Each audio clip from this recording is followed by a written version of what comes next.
The power of coming out bravely, living true to your homosexual identity. Marcus stood at the edge of the Brooklyn Bridge, watching the sunrise paint the New York skyline in shades of gold and amber, his hand intertwined with David's as they celebrated their 10th anniversary together. A moment that seemed impossible during those dark days when he first realized he was gay in small-town Alabama,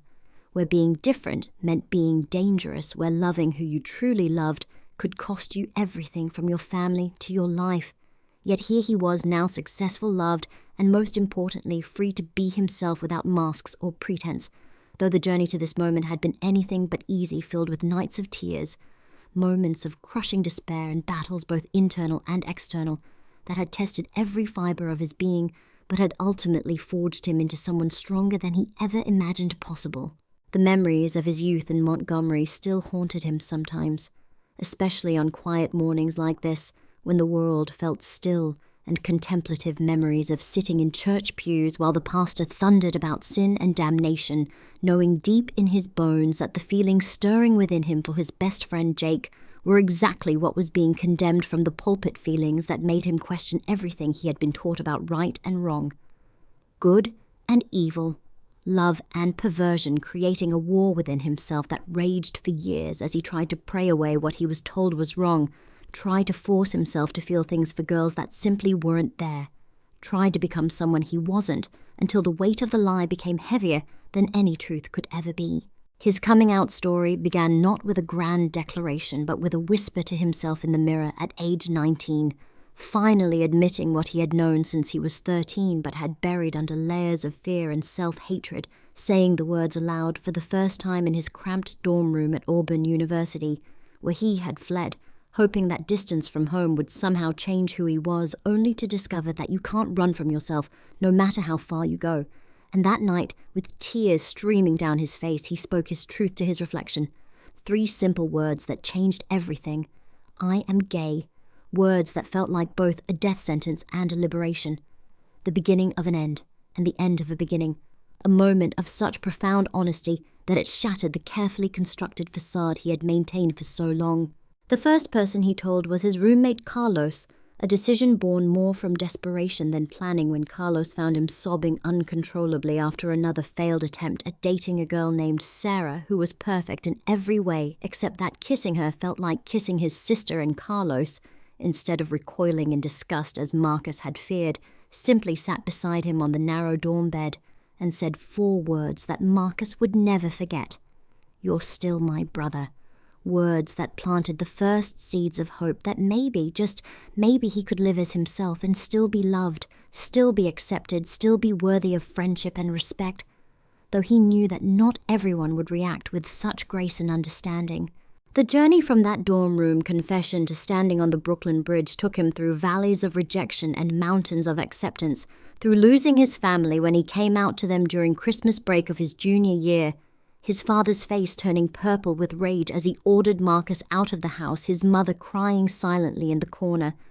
unable or unwilling to defend her son against the patriarch's wrath, his younger sister Emma the only one who hugged him before he left, whispering that she loved him no matter what, a moment of light in the darkness that would sustain him through the difficult months that followed when he couch-surfed between friends' apartments, worked 3 jobs to pay for school, and learned that chosen family could be just as strong as blood family. His first Pride Parade in Atlanta changed everything, surrounded by thousands of people who understood his journey, who had walked similar paths of rejection and redemption, who showed him that being gay wasn't something to hide or be ashamed of, but something to celebrate with joy and dignity. And it was there, dancing in the streets with rainbow flags waving overhead, that he met Thomas, his first real boyfriend. A medical student with kind eyes and a laugh that made Marcus feel like he could fly, their relationship lasting 2 beautiful years, that taught him what love could really feel like when you weren't pretending, when you could hold hands in public without fear, when you could introduce someone as your boyfriend without your voice shaking, though even in Atlanta there were still moments of danger, still people who would shout slurs from passing cars or refuse them service in certain establishments. Moving to New York after graduation felt like stepping into a different world, a place where being gay was not just tolerated but celebrated, where he could walk into job interviews without wondering if his sexuality would cost him opportunities where he could build a career in marketing based on his talents rather than hiding who he was. And it was at a company holiday party 3 years into his New York life that he met David, a software engineer with a smile that lit up the room and a passion for social justice that matched Marcus's own. Their first conversation lasting until the cleaning crew kicked them out of the venue, talking about everything from their coming out stories to their dreams for the future, finding in each other not just attraction but understanding, not just desire but partnership. Their love story unfolded against the backdrop of a changing America, where they witnessed the legalization of same-sex marriage celebrated in the streets when the Supreme Court decision came down, cried tears of joy as they watched couple after couple finally able to legally recognize their love, and 2 years later stood before their own friends and chosen family to exchange vows in a ceremony that would have been impossible just a decade earlier. Marcus's sister Emma serving as his best woman while David's entire family embraced them both with open arms, showing that families could grow and change, that love could overcome prejudice, that acceptance was possible even when it seemed impossibly distant. The work didn't stop with personal happiness though, as Marcus threw himself into LGBTQ advocacy, volunteering with organizations that helped young people navigate their own coming out journeys, remembering his own isolation and fear, and wanting to be the support system he wished he had found earlier. Mentoring teenagers who reminded him of himself, scared and alone but brave enough to seek help, brave enough to imagine a future where they could be themselves. And through this work he found purpose beyond his own story. Understanding that visibility mattered, that every person who lived openly made it easier for the next person to do the same, that courage was contagious and hope could be cultivated. David supported him every step of the way, their relationship deepening through shared values and mutual respect, through lazy Sunday mornings and passionate debates about politics, through dinner parties with friends who had become family, and quiet moments of intimacy that reminded them both how lucky they were to have found each other their love. A testament to the power of authenticity, to the beauty that bloomed when people were free to love who they loved without fear or shame. Their apartment in Brooklyn becoming a safe haven for friends still struggling with acceptance, still fighting battles with families or employers, or their own internalized homophobia. The phone call from his mother came on a random Tuesday 5 years after that Christmas confrontation. Her voice trembling as she asked if they could talk, if he could forgive her for the years of silence, for choosing his father's anger over her son's happiness. And though the conversation was difficult and tears were plentiful,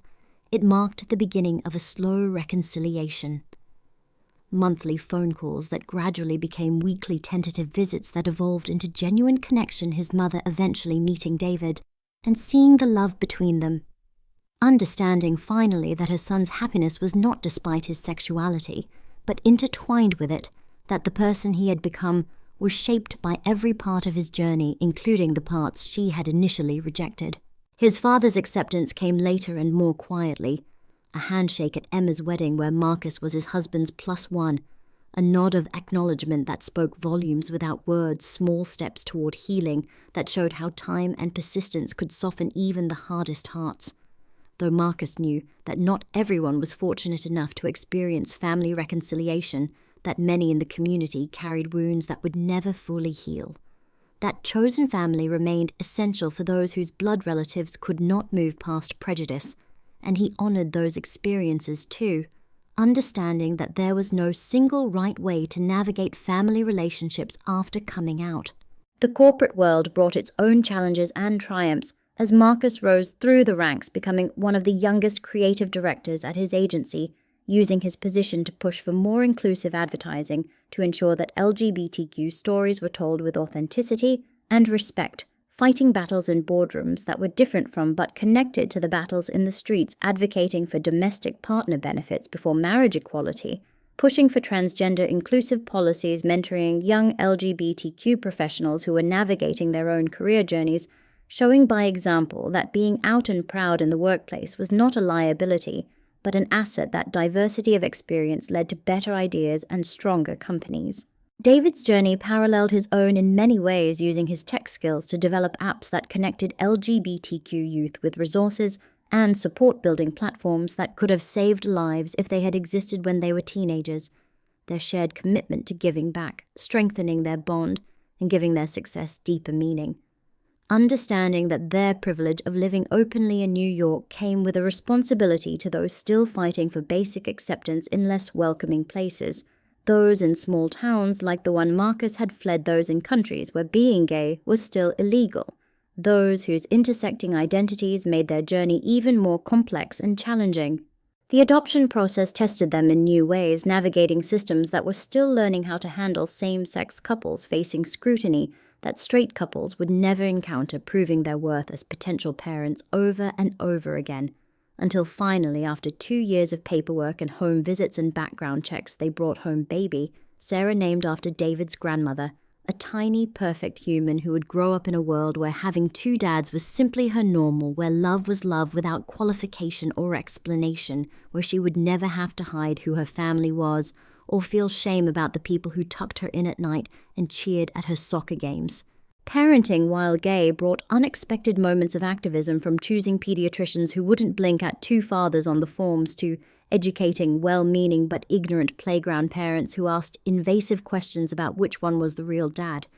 Each interaction an opportunity to normalize their family structure, to show that love and stability and dedication to a child's well-being had nothing to do with the gender of the parents, everything to do with the commitment to showing up day after day. And Sarah thrived in their care, growing into a confident toddler who knew she was loved unconditionally, who would point to pictures of her family with pride, already understanding in her innocent way that families came in all configurations. The political landscape shifted around them like tides, progress, followed by backlash, followed by more progress.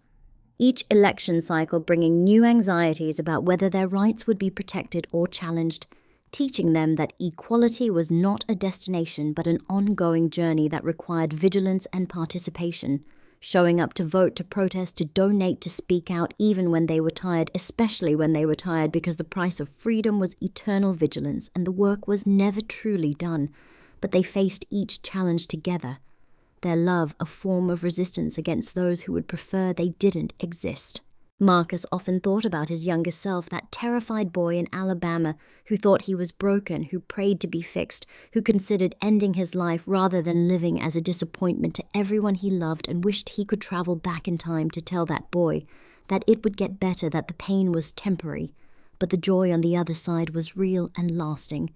that he would find love not despite being gay, but because of it, that his sexuality would lead him to a community of chosen family more supportive than he could imagine, that he would wake up one day next to a husband who loved him completely, that they would raise a daughter who would never question whether her family was legitimate, that happiness was not just possible but waiting for him to be brave enough to claim it. The anniversary dinner David had planned was perfect in its simplicity, their favorite restaurant where they had celebrated countless milestones, Sarah staying with her aunts for the night so they could remember who they were before becoming parents. Still the same 2 men who had fallen in love over conversations about changing the world, who had built a life together brick by brick, choice by choice, who had weathered storms both personal and political, and emerged stronger for them.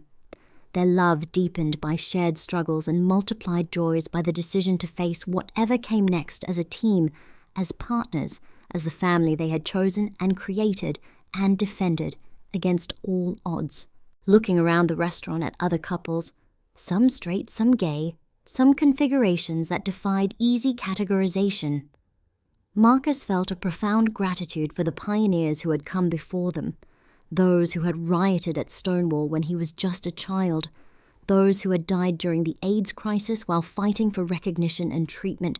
those who had sued for marriage equality when it seemed impossible, those who had lived openly when doing so could cost them everything.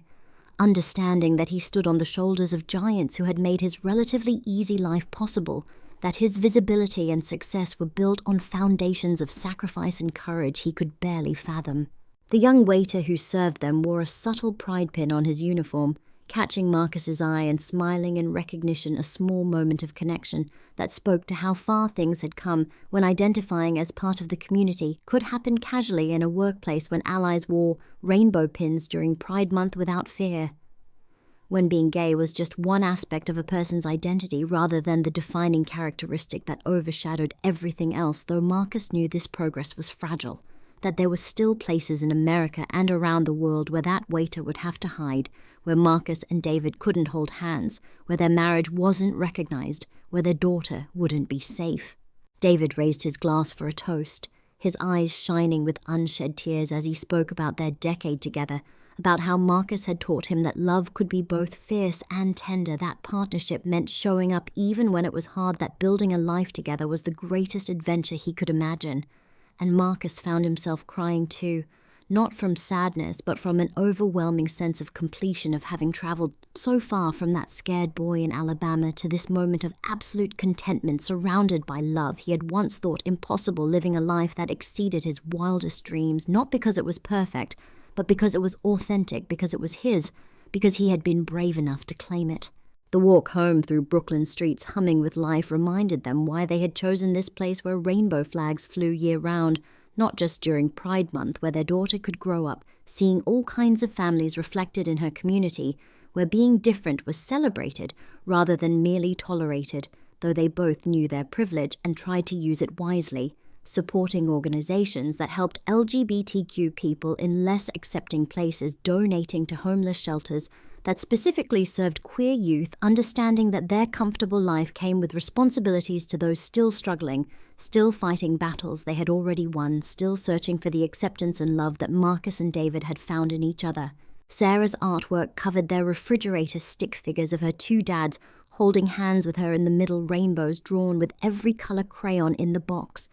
Innocent expressions of a love that knew no boundaries or conditions, and Marcus often stared at these drawings with wonder, amazed that they had created this safe space where their daughter could grow up taking equality for granted, where she would never have to question whether her family was real or valid or worthy of respect, where she could focus on being a kid rather than defending her parents' right to exist, though they also prepared her in age-appropriate ways for the fact that not everyone would understand or accept their family. The photo albums on their bookshelf told the story of their journey from those early uncertain days in New York when they were still figuring out how to be themselves, through the wedding that had seemed like a dream to Sarah's adoption day, when they became a family of three, each image a testament to choices made and chances taken, to the courage required, not just for the big moments of coming out, but for the daily decision to live openly, to refuse to hide or diminish their love for the comfort of others, to insist on their full humanity in a world that sometimes preferred they stay quiet and invisible.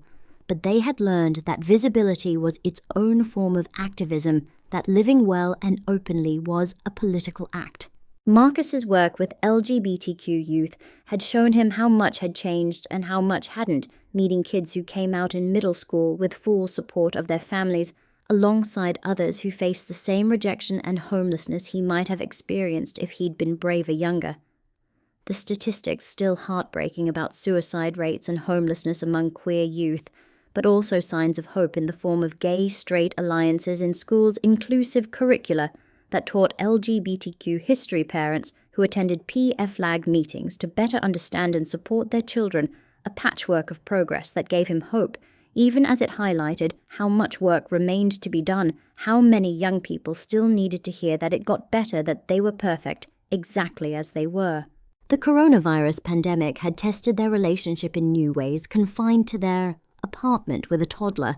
While trying to work from home, the stress of worrying about David's immunocompromised mother, the isolation from their chosen family who had sustained them through so much, but they had emerged from those long months with a deeper appreciation for what they had built together, for the resilience of their love and the strength of their partnership, for the privilege of facing a global crisis with someone they trusted completely. And as the world slowly reopened, they didn't take anything for granted. Not dinner parties with friends, not pride parades, not the simple act of holding hands on the subway without masks obscuring their smiles. David's promotion to Chief Technology Officer came with opportunities to shape company culture, to implement inclusive policies from the top down, to ensure that the next generation of LGBTQ tech workers wouldn't face the subtle discrimination he had encountered early in his career. And Marcus watched with pride as his husband used his position to create change to mentor young queer professionals to push for trans-inclusive healthcare policies to make sure that everyone could bring their whole selves to work.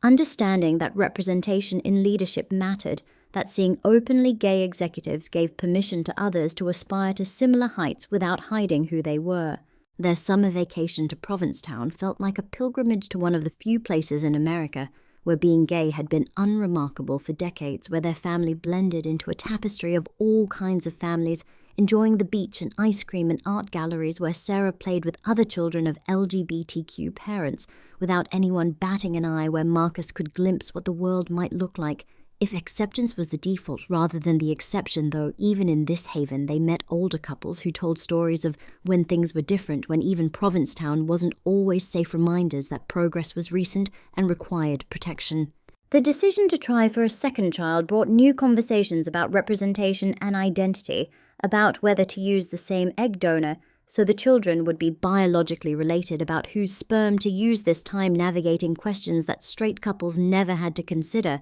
but that were part of the complex, beautiful reality of building a queer family, ultimately deciding that love would make them siblings regardless of biology, that their family was defined by choice and commitment rather than DNA, though they also honored the biological connections that did exist, maintaining a relationship with their egg donor who had helped make their dreams of fatherhood possible. Marcus's therapy sessions had become a place to process not just the ongoing challenges of being gay in America, but the survivor's guilt that sometimes accompanied his happiness, the feeling that he had escaped while others hadn't, that his success and acceptance was somehow a betrayal of those still struggling. But his therapist, an older gay man who had lived through the AIDS crisis, helped him understand that survivor's guilt was common in marginalized communities, that his happiness was not a betrayal but a beacon, that living fully and joyfully was its own form of resistance and honor to those who couldn't, that there was no shame in having made it through to the other side. The news cycle brought constant reminders that progress wasn't linear. Each anti-LGBTQ law passed in state legislatures a gut punch that recalled the fear of his youth, each attack on trans kids making him hold Sarah a little tighter, each court case challenging marriage equality, bringing sleepless nights worrying about their legal protections, but also galvanizing them to action to donate more, volunteer more, speak out more, understanding that complacency was a luxury they couldn't afford, that the rights they enjoyed had been hard-won and could be lost if they didn't remain vigilant, if they didn't continue to show up and fight for the most vulnerable in their community. The kindergarten application process for Sarah brought unexpected moments of advocacy, touring schools and assessing not just academic programs but inclusivity, asking about their policies for LGBTQ families, their library books, their approach to family diversity, choosing a school where their daughter wouldn't be the only one with two dads, where the curriculum included all kinds of families, where the administration understood that supporting LGBTQ families meant more than just tolerance, it meant active inclusion and celebration, where Sarah could see herself reflected in the books they read and the families they studied, where her normal was treated as normal. Marcus sometimes wrote letters to his younger self in his journal, messages of hope and encouragement that he wished he could send back through time, telling that terrified boy that the feelings he was fighting were not wrong but beautiful, that the love he would find would be worth every moment of struggle, that the community waiting for him would embrace him with open arms, that he would become someone who helped others find their way out of the darkness, that his gayness would not be an obstacle to overcome but a gift that led him to profound love and chosen family, and a life of meaning, that every tear shed in isolation would be matched by tears of joy in communion. The neighborhood block party showcased the diversity of their Brooklyn community families of every configuration, sharing food and stories. Sarah running wild with a pack of children who didn't question why she had two dads any more than they questioned why their friend had two moms, or a single parent or grandparents as guardians, the future Marcus had dreamed of, made manifest in these small moments of acceptance, though he knew this bubble of safety was not universal, that they were lucky to afford living in a place where their family was celebrated, that economics and geography still determined how safely LGBTQ people could live, that their privilege came with responsibility to work for a world where every queer person had access to this kind of community. David's parents' visit always brought joy, their complete acceptance of Marcus from day one, having healed something in him he didn't know was broken, showing him what parental love could look like when it wasn't conditional, when it celebrated rather than tolerated difference, and watching them with Sarah, seeing how naturally they had embraced their role as grandparents, reminded him that families could be created and recreated. That love could transcend traditional structures, that the pain of his own parents' initial rejection had led him to appreciate the gift of David's family even more, though he was grateful too for the slow reconciliation with his own parents, for the possibility of healing and growth even after deep wounds. The Pride Parade that year felt different with Sarah on his shoulders, her tiny hands waving a rainbow flag as they marched through Manhattan streets lined with cheering crowds. Marcus remembering his first Pride in Atlanta, when he could barely imagine being comfortable in his own skin, much less marching openly with a husband and daughter. The full circle moment, bringing tears as he realized how far they had all come, not just him, but the movement itself, from riots to parades, from hiding to celebrating, from shame to pride. Though he taught Sarah too about the history, about why they marched, about the people who had fought for their right to be a family, age-appropriate lessons about justice and courage and standing up for what was right. Their friends' struggles reminded them that coming out was not a one-time event, but an ongoing process, watching as Jake navigated coming out as trans in his 30s, supporting Maria through her journey of coming out to religious parents, holding space for others' stories and struggles, understanding that each person's path was unique and valid, that there was no right way to be LGBTQ, no timeline that worked for everyone, that courage looked different for each person, that their role as people with relative privilege and stability was to create safe spaces for others to figure out their own truths, to offer the support they had received when they needed it most. Marcus's book project about LGBTQ families had grown from a simple idea to a passion project, interviewing couples and individuals across the country about their experiences building families, while queer documenting stories of adoption and surrogacy and fostering and chosen family of single parents and polyamorous families and multi-generational households, showing the beautiful diversity of what family could mean when freed from traditional constraints. Each story a testament to love's ability to create bonds stronger than biology, to build homes in the face of adversity, to nurture the next generation with values of acceptance and authenticity and unconditional love. The speaking engagements at colleges brought him full circle to his own university days, standing before rooms full of young people who reminded him of himself at that age, some out and proud, others clearly questioning, all hungry for stories of what was possible. And he shared his journey with vulnerability and honesty, not sugarcoating the hard parts, but emphasizing the joy on the other side. The love that awaited those brave enough to pursue it, the community ready to embrace them, taking questions afterward from students who wanted to know how to come out to religious parents, how to navigate workplace discrimination, how to believe they deserved love when the world told them otherwise. Each question an echo of his own younger fears. David's startup had grown from a side project to a full company.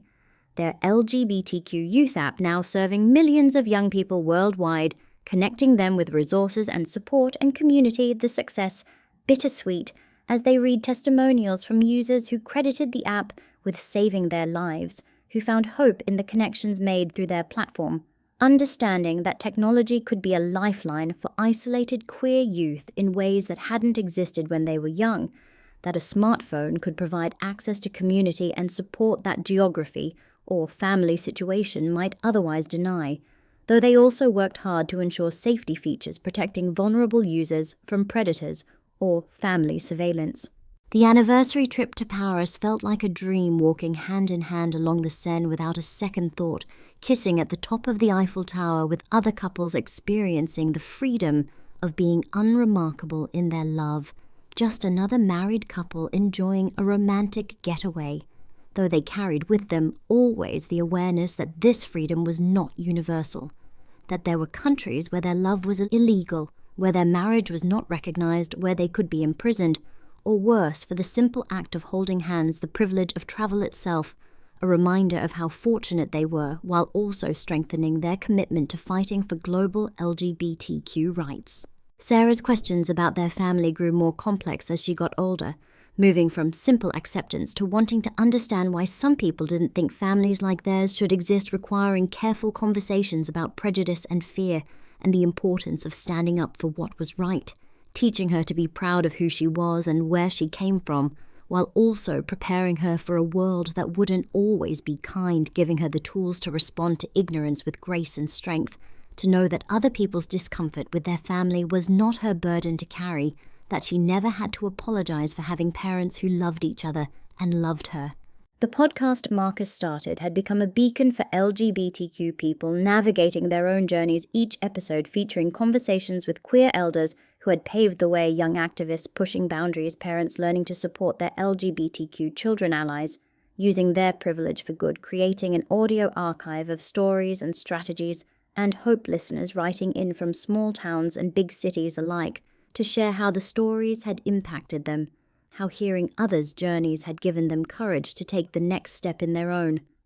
The ripple effects of visibility spreading far beyond what he could have imagined when he recorded that first nervous episode in their bedroom closet. Their wedding anniversary party became an annual celebration, not just of their love, but of their entire chosen family, the backyard full of people who had supported them through every stage of their journey, from Carlos, who had been the first person Marcus came out to the nurse who had placed Sarah in their arms for the first time, to the lawyer who had helped them navigate adoption as a same-sex couple, to the neighbors who had become surrogate grandparents, each person a thread in the tapestry of their lives.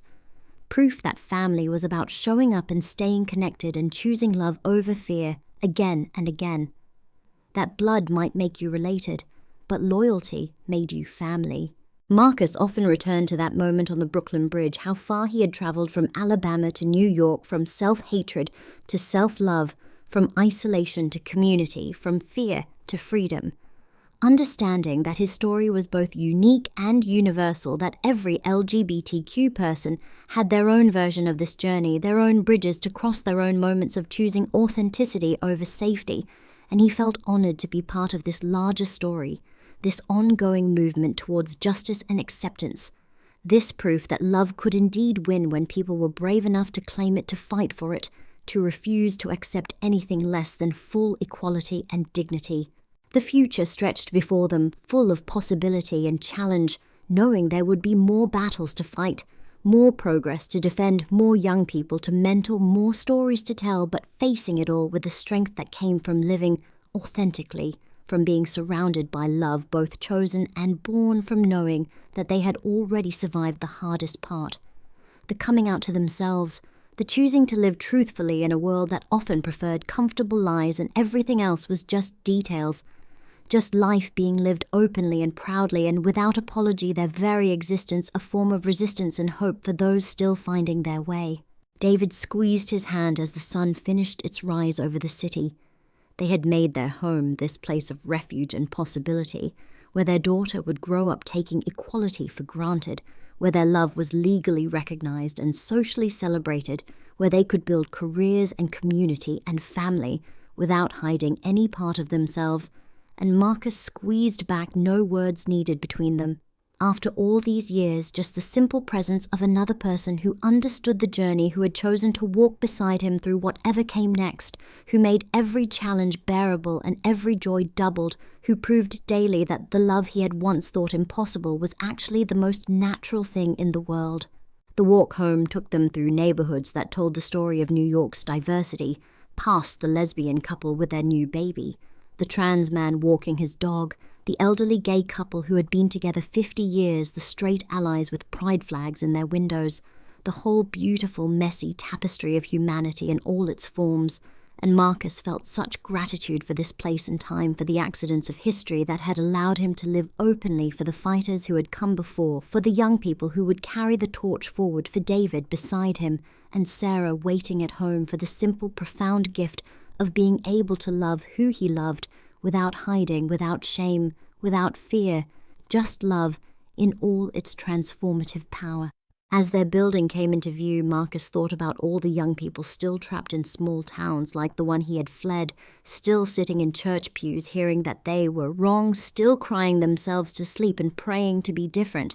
and he sent them a silent message of hope across the miles and years, telling them to hold on, that it really did get better, that the pain was temporary, but the joy was lasting, that there were people waiting to love them exactly as they were, that their gayness was not a flaw to be fixed, but a gift to be celebrated, that they deserved every happiness that seemed impossible from where they sat, that one day they too would stand in the morning light holding someone's hand and marvel at how far they had come. The doorman smiled as they entered this man who had watched their family grow over the years, who had accepted packages for Sarah's birthday and flower deliveries on their anniversaries, who treated them like any other couple because to him they were just two people in love, raising a child in the city. Nothing remarkable about it except that once upon a time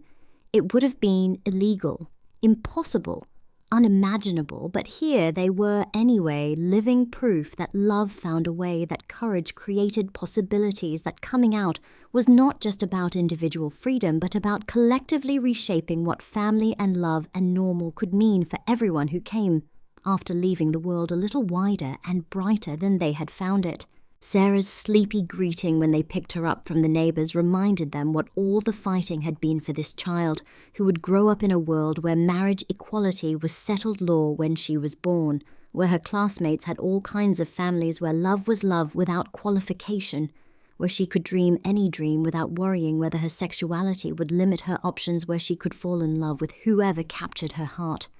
Knowing her dads would celebrate with her, where coming out might be as simple as bringing someone home to meet the family, or might not be necessary at all in a world that had finally learned that love came in many forms, all of them valid, all of them worthy of celebration. The breakfast ritual brought them back to earth, David making pancakes while Marcus helped Sarah with her drawings, the domestic simplicity of their life. A radical act in its own way, proving that LGBTQ families were just families dealing with homework and chores and bedtimes. Like everyone else, their gayness not the defining feature of their daily existence, but simply part of who they were, integrated and whole and unremarkable in the best way, though. Marcus never forgot that this ordinariness was hard-won, that the right to be boring and domestic and focused on pancake batter rather than civil rights was itself a victory worth protecting and celebrating. Looking at David across the breakfast table, seeing the silver beginning to thread through his hair and the laugh lines deepening around his eyes, Marcus felt a wave of tenderness for this man who had chosen to build a life with him, who had stood by him through political setbacks and personal struggles, who had celebrated every victory and mourned every loss, who had made the daily choice to show up and love and create something beautiful together. Understanding that marriage was not just about the big moments, but about these small ones,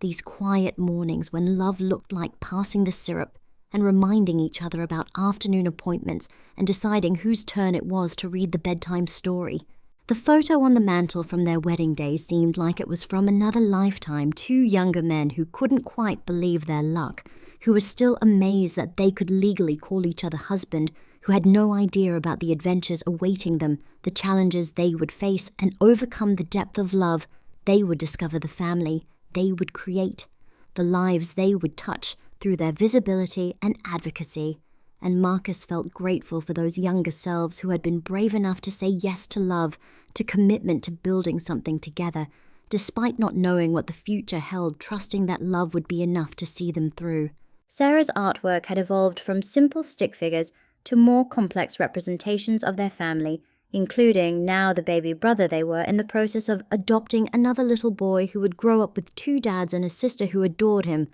already expanding their family and their capacity for love, showing that there was always room for more at their table, always space in their hearts for another child who needed a home, another soul who would benefit from growing up surrounded by unconditional acceptance and support,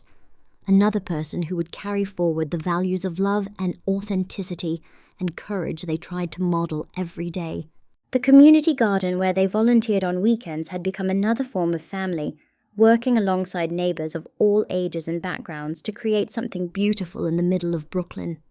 Sarah learning that community meant showing up and doing the work together, that beauty came from collective effort, that everyone had something to contribute regardless of their background or identity.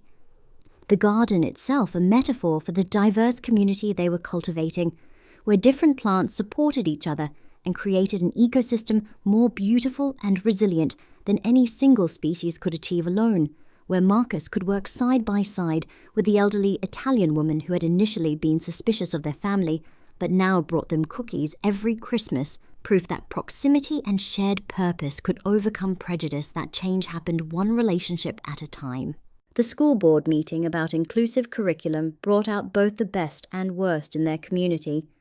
Marcus standing to speak about why representation mattered, while protesters outside claimed that acknowledging LGBTQ families was somehow dangerous to children, the irony not lost on him as Sarah sat in the audience doing homework, clearly thriving despite or perhaps because of having two dads. And though the vitriol was painful to hear, the support was overwhelming, parent after parent standing to speak about how diversity education had helped their children be more empathetic, and understanding teachers sharing how inclusive books had literally saved lives by helping isolated LGBTQ students see themselves reflected. The board ultimately voting to expand rather than restrict inclusive content, a small victory that felt enormous. David's mother's cancer diagnosis shifted their priorities instantly. The next month spent juggling treatment schedules and childcare work and hospital visits, finding strength in their partnership as they navigated this new crisis together, grateful for the legal protections that allowed Marcus to take family leave to help care for his mother-in-law,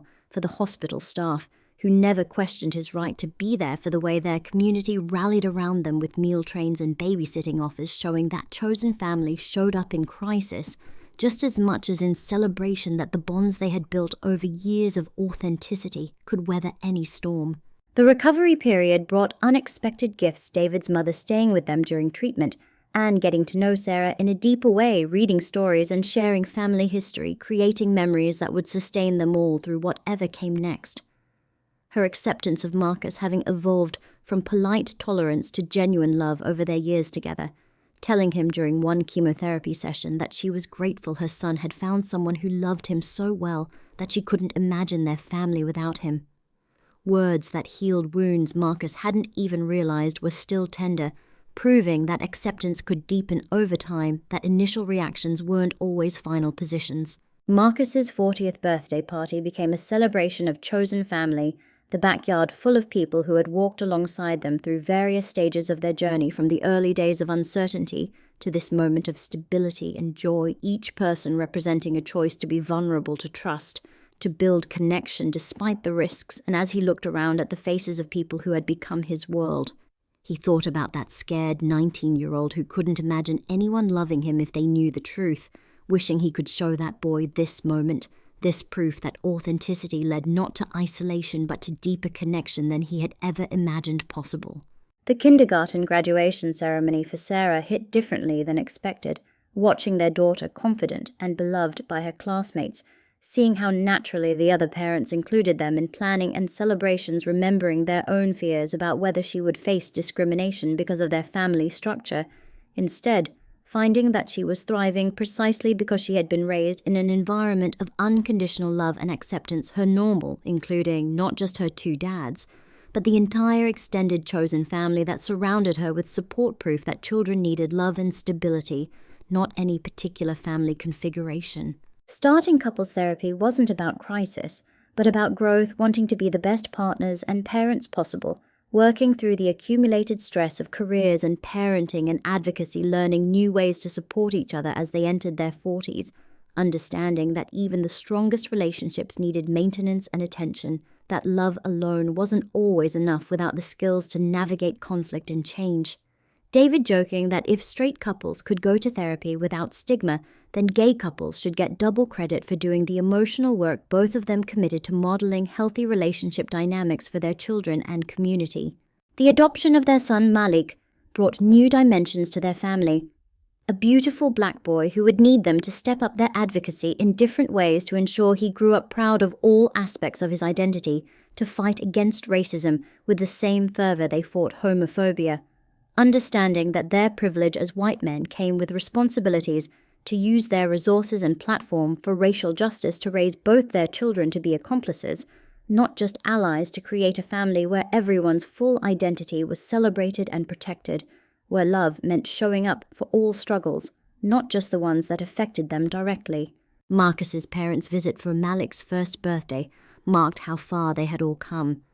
His father awkwardly but genuinely trying to connect with both grandchildren, his mother having become an unexpected advocate in her church for accepting LGBTQ people, sharing her story of nearly losing her son to prejudice and choosing love, instead the healing not complete, but ongoing relationships rebuilt on new foundations of honesty and acceptance, showing Sarah and Malik that family could grow and change, that love could overcome fear, given time and willingness, that forgiveness was possible even after deep hurt. The pandemic pivot to virtual advocacy had unexpected reached their online support groups, connecting LGBTQ people from places where in-person community was impossible or dangerous. Marcus facilitated in conversations between teenagers in rural areas and elders who had survived decades of discrimination, creating bonds across geography and generation technology, doing what it did best by connecting people who needed each other.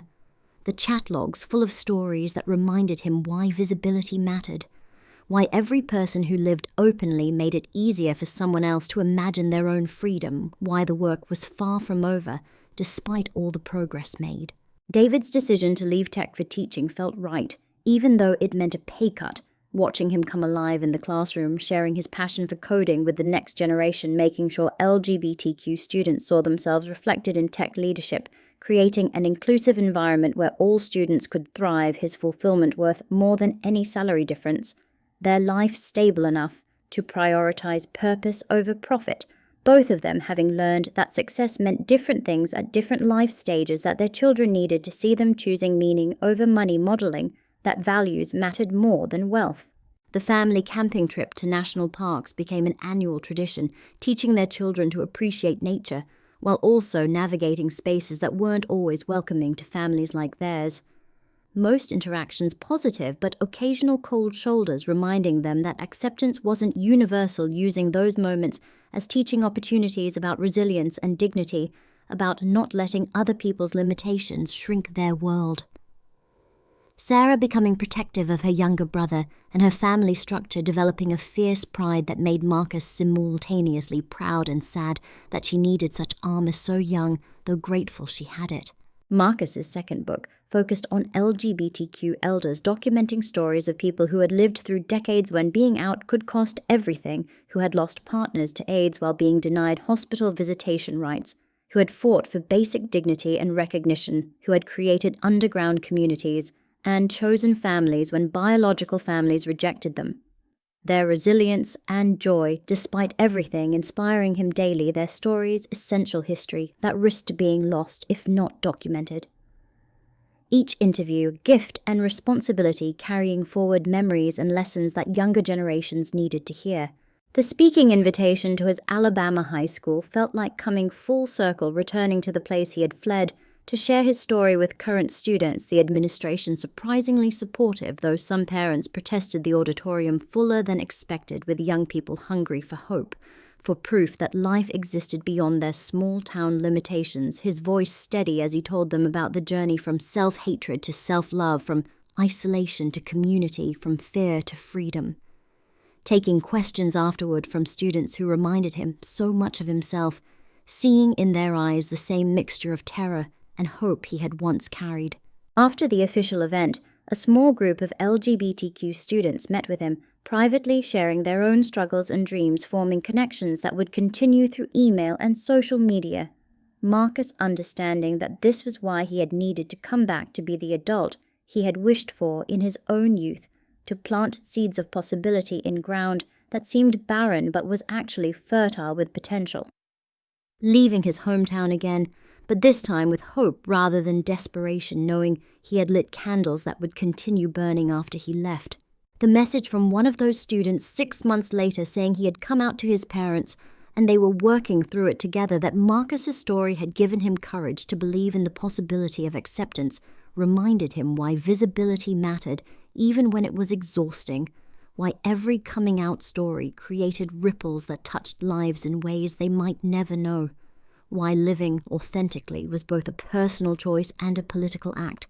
why their ordinary life, raising children and going to PTA meetings and having dinner parties, was its own form of revolution, proving that LGBTQ people deserved every mundane, beautiful moment of family life. Sarah's first crush on a girl in her class brought new conversations about identity and labels, and the freedom to explore feelings without pressure to define them.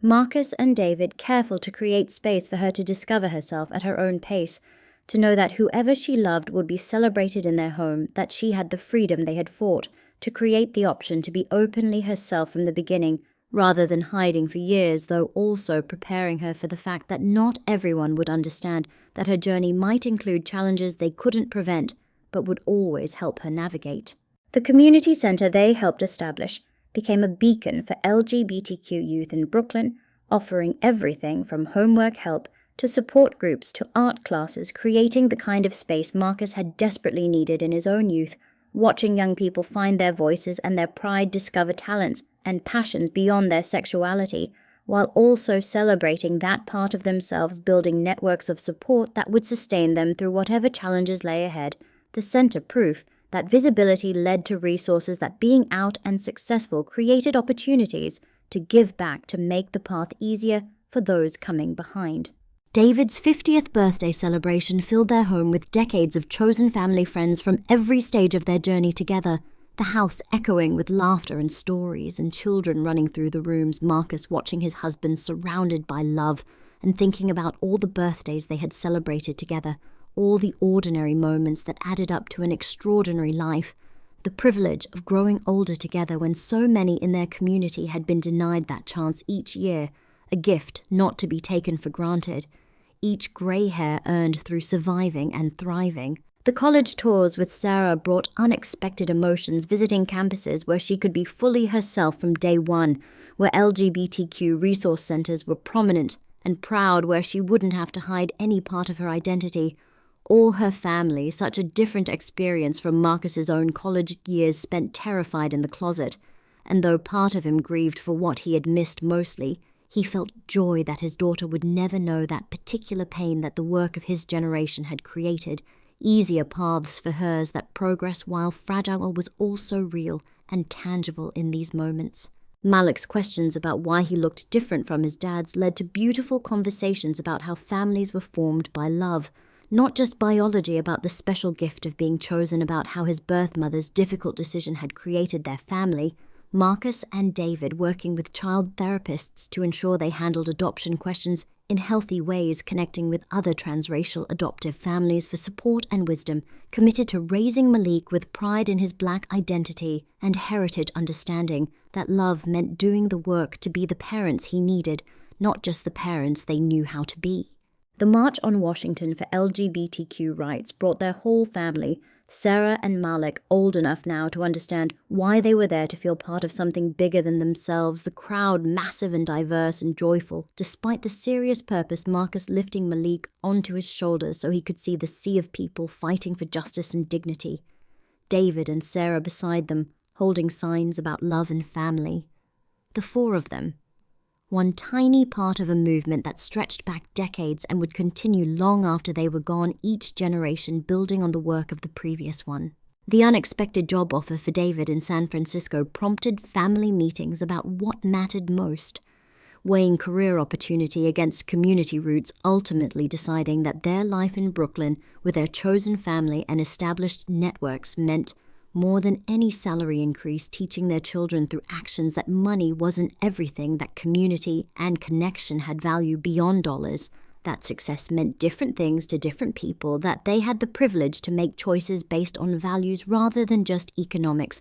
their decision confirming that home was more than just a place but a web of relationships carefully built over years. Marcus's health scare brought everything into sharp focus, the weeks of tests and uncertainty, showing how strong their foundation really was, David managing everything with steady grace, while Marcus faced his mortality earlier than expected, their children stepping up in beautiful ways to help and support the diagnosis, ultimately manageable. But the experience transformative, reminding them not to take any day for granted, to say I love you more often, to prioritize presence over productivity, to model for their children how to face challenges with courage and vulnerability, how partnerships weathered storms through showing up consistently. The recovery period became its own gift, slow mornings with nowhere to rush, afternoon walks through the neighborhood they had called home for so long time, to really see how far they had come from those early uncertain days. Marcus writing in his journal about gratitude and legacy, about what they had built together and what would last beyond them,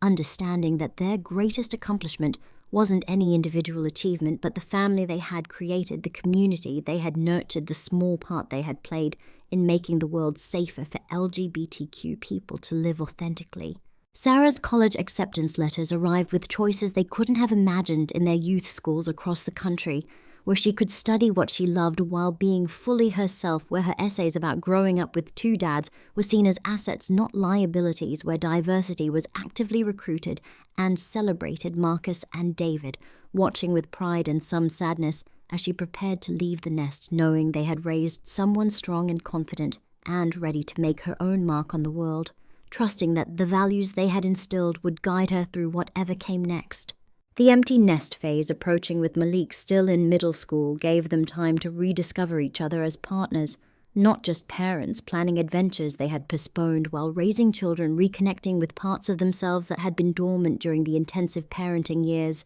their love deepening with age and experience, understanding each other in ways that only came from decades of shared life, from choosing each other again and again through every challenge and change, from building something together that was bigger than either of them could have created alone. Marcus's retirement from corporate life to focus full-time on LGBTQ advocacy felt like a natural evolution, using his skills and experience to mentor the next generation of leaders, to document stories that needed preserving, to continue pushing for progress while also protecting gains already made, understanding that the work was never done but took different forms at different life stages, that elder voices were essential in movements that sometimes privileged youth, that his perspective from having lived through massive change was valuable for those still fighting similar battles in different contexts. The grandchild announcement from Sarah and her wife brought tears of joy and wonder, the family expanding into new generations who would take equality even more for granted, who would grow up in a world where their family structure was barely worth commenting on, where love was simply love, without need for qualification or defense. Marcus and David preparing to be grandparents with the same intentionality they had brought to parenting, ready to spoil and support and show up however needed, their family tree growing in directions they couldn't have imagined in those early scared days. Looking back on the journey from that terrified 19-year-old in Alabama to a grandfather in Brooklyn, Marcus felt overwhelming gratitude for every person who had helped along the way, every ally who had stood up, every activist who had fought, every ordinary LGBTQ person who had chosen visibility despite the risks, understanding that his story was possible only because of collective courage and action, that individual happiness was intertwined with community progress, that none of them were free until all of them were free. His life, proof that it got better, but also motivation to keep working for those still waiting for their better days. The anniversary dinner had become a tradition extended to include their whole chosen family. The restaurant closed for their private celebration, toasts and tears and laughter filling the space as people shared memories and hopes. David speaking about how Marcus had taught him that love was both tender and fierce, that building a life together was the greatest adventure possible, that every challenge had been worth it for the joy on the other side, their children and future grandchild testament to love's ability to create and nurture life in all its forms, their community proof that family was about choice and commitment rather than just blood. As the evening wound down and they walked home through familiar streets, Marcus thought about all the young people still sitting alone in small towns, still crying in dorm room mirrors, still wondering if happiness was possible for people like them. And he sent them strength across the darkness, whispered promises that joy was waiting, that love would find them, that their authenticity was a gift, not a curse, that they deserved every beautiful thing they couldn't yet imagine, that one day they too would look back amazed at how far they had come, surrounded by chosen family and unconditional love. Living proof that coming out was not just about individual freedom, but about collectively creating a world where everyone could live as themselves. The door to their brownstone opened to reveal the life they had built together. Photos covering every surface telling the story of their journey. Children's artwork preserved and framed evidence of a life fully lived and deeply loved. And as they climbed the stairs to their bedroom, Marcus reached for David's hand. This simple gesture that had once been dangerous now as natural as breathing, their fingers intertwining with practiced ease, two men who had chosen each other and kept choosing each other through everything life had thrown their way, who had proven that love could overcome fear, that authenticity was worth any price, that coming out was not an ending, but a beginning of everything wonderful that followed. The city lights sparkled outside their window as they prepared for bed, another ordinary evening in their extraordinary life tomorrow, bringing new challenges and opportunities, more young people to mentor more stories, to tell more work, to do for justice and equality. But tonight, they were simply two people in love after decades together, grateful for the journey that had brought them here, for the courage of that first coming out that had led to everything else, for the community that had caught them when they leaped into authenticity, for the family they had created from scratch, for the profound, ordinary joy of living truthfully in a world that was slowly but surely learning that love was just love, beautiful in all its forms, worthy of celebration and protection, powerful enough to change hearts and laws and lives, one coming out story at a time.